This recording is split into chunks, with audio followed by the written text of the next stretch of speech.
अवामी मुस्लिम league के शेख रशीद की सियासत माजी में ऐसी रही है कि हर कोई उनको इज़्ज़त की निगाह से देखता रहा है। यही वजह थी कि जितनी भी हुकूमतें आईं, जितनी भी जमातें हुकूमत में आईं, सब के साथ शेख रशीद के ताल्लुकात बहुत अच्छे रहे।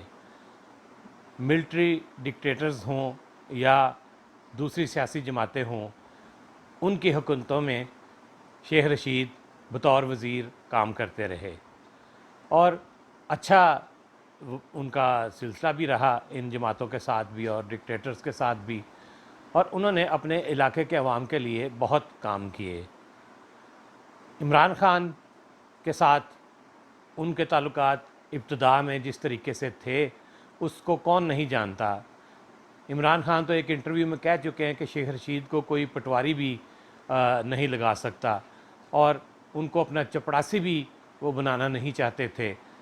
लेकिन शेख रशीद की ये महारत है, सियासी महारत है, कि उन्होंने इमरान ख़ान के साथ भी अपने ताल्लुकात बेहतर बनाए और इतने बेहतर बना लिए कि ये उनकी काबीना में भी शामिल हो गए और इनको जो सबसे बड़ी वजारत है रेलवे की वो मिली।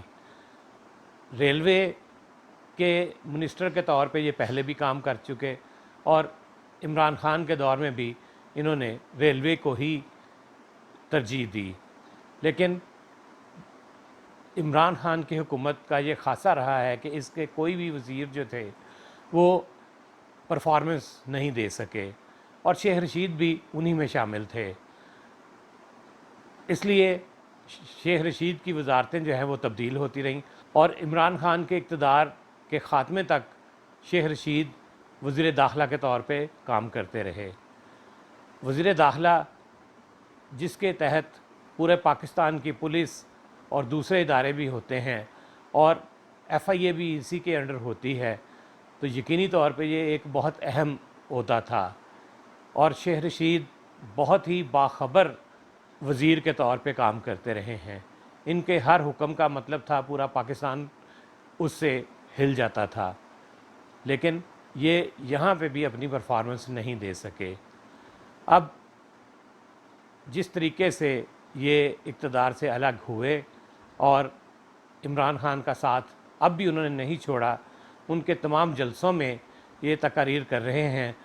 रात लाहौर में भी जो जलसा था मीनार पाकिस्तान में, वहाँ पे भी शेख रशीद ने तकरीर कम की और बोंगियाँ ज़्यादा मारी। उन्होंने साबित कर दिया कि वज़ीर दाखिला के तौर पे उनकी जो कारकर्दगी थी वो सिफर थी। उनके पास किसी किस्म का कोई नॉलेज नहीं और ना ही उनको कोई इन्फॉर्मेशन थी कि माजी में कौन सी हुकूमत क्या करती रही और किसके साथ क्या ज़्यादतियाँ हुईं।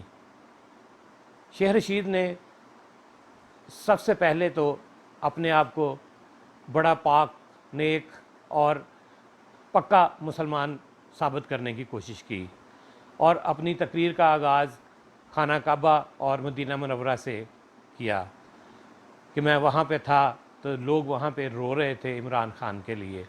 अब इनको इतना मालूम नहीं कि खाना काबा में लोग अपने लिए जाते हैं, इमरान ख़ान के लिए नहीं जाते या किसी और सियासतदान के लिए वहाँ नहीं रोते। अगर वो उनको रोना आता है तो वो अल्लाह और अपना उनका ताल्लुक़ होता है।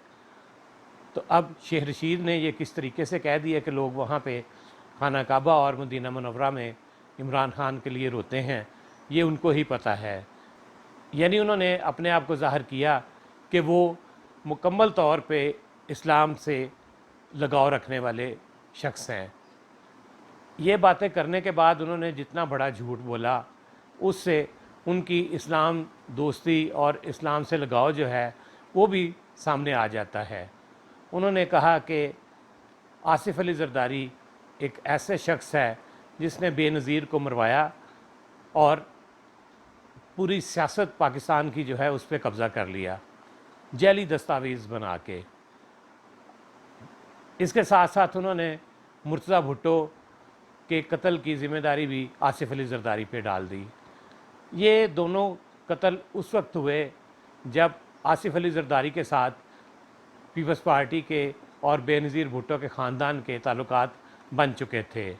लेकिन जो सबसे बड़ी गलत बात उन्होंने की और भोंगी मारी वो ये थी कि 1985 में जब शाहनवाज़ भुट्टो फ्रांस में अपने कमरे में मुर्दा हालत में पाए गए तो उनको भी आसिफ अली जरदारी ने जहर दिया। 1985 वो दौर था जब आसिफ अली जरदारी का भुट्टो ख़ानदान के साथ कोई खूनी रिश्ता कायम नहीं हुआ था।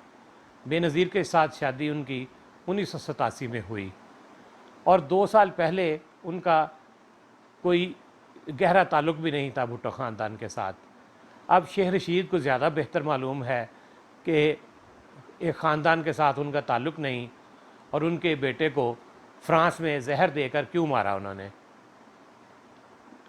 शेख रशीद किसी सबूत के बगैर इस तरह की बातें कर गए और ये सब इमरान ख़ान के साथ अपना ताल्लुक़ निभाने के लिए और आगे इस उम्मीद पर कि इमरान ख़ान दोबारा आएंगे और इनको दोबारा वजारतें मिलेंगी।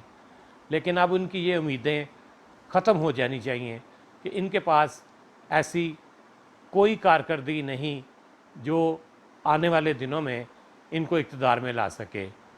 शेख रशीद जिस तरीके से गलत बयानी कर रहे हैं उससे यही कहा जा सकता है कि उनसे बड़ा झूठा और मकार शख्स इस पाकिस्तान में कोई नहीं। शेख साहब, आपसे दरख्वास्त है कि तारीख़ को मसख़ ना करें और ऐसे हक़ाइक़ सामने लाएं जिनमें कोई सदाकत भी हो। कहाँ शाहनवाज़ भुट्टो और कहाँ आसिफ अली जरदारी उनको मारने के लिए फ्रांस में अपना किरदार अदा करेंगे।